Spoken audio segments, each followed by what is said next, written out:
د تیارونه د بچ کېدو یوازینۍ لار د علم زده کړه ده.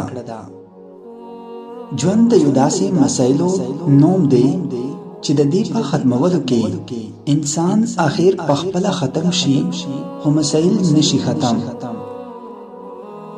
انسان که ډېر هم دولتمند شي، بیا هم راحت، سکون او خوشحالي نشي اخیستی.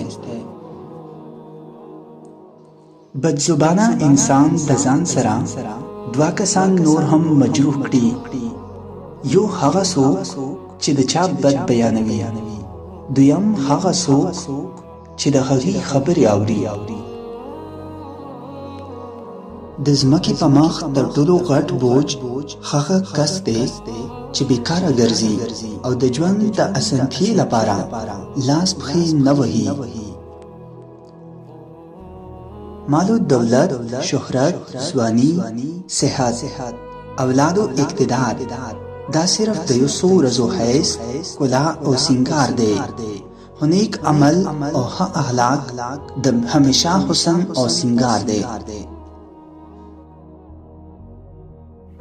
انسان که ډېر هم مقدس او پاک ځای ته لاړ شي، بیا هم نیک او بهترین نشي کېدلی، تر څو چې هغې خپل اعمال نه وي ښایسته کړي.